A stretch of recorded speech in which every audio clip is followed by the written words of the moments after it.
I'm Bethany. Today I'm going to show you how to make your own sweet potato slips. Okay, so what we're going to do is I'm going to go ahead and cut this sweet potato right down the middle. And you want to take about 4 toothpicks. So I'm going to just insert those toothpicks in on each side. You don't have to do all the way, just half the way or a third of the way.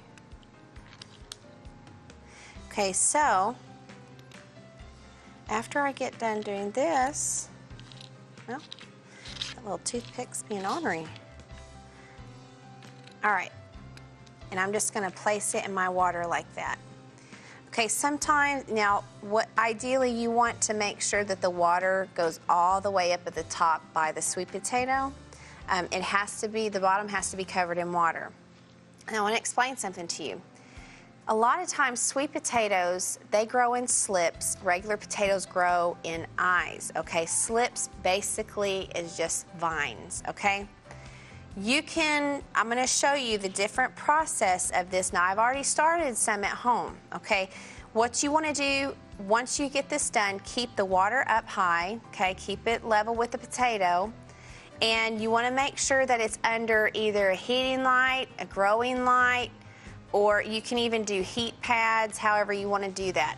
If you have it in direct sunlight in a window, if you have an area like that, that's the very best way. It works faster.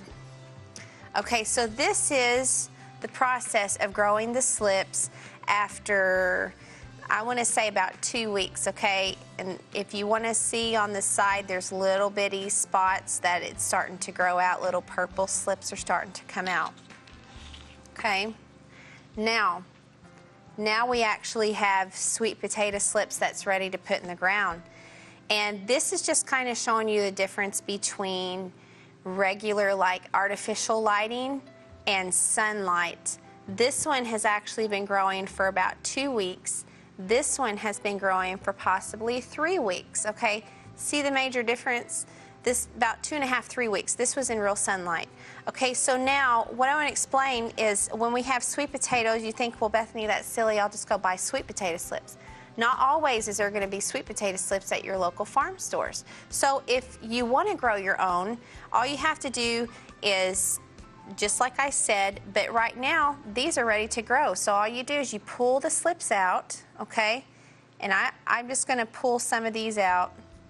And you can actually plant these directly in the ground, okay?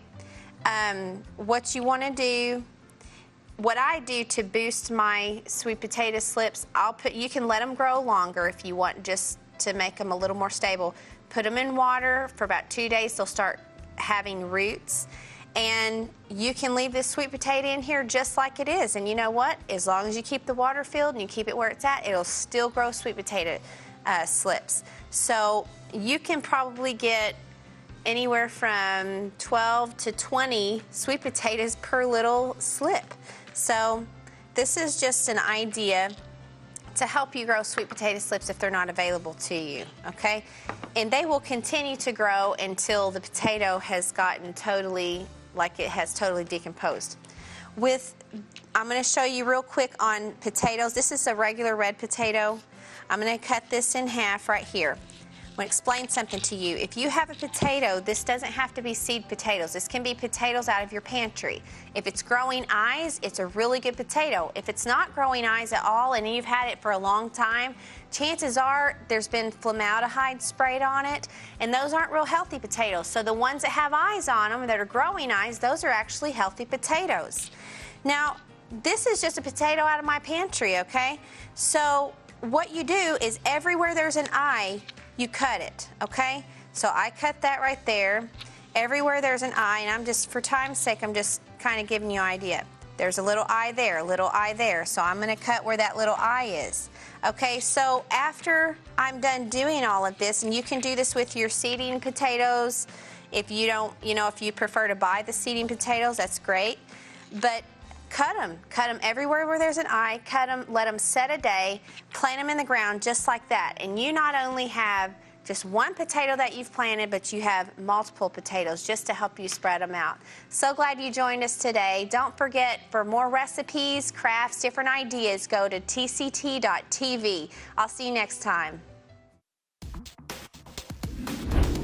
Like what you saw? Make sure to comment and like below. Hit that subscribe button for more content uploaded weekly.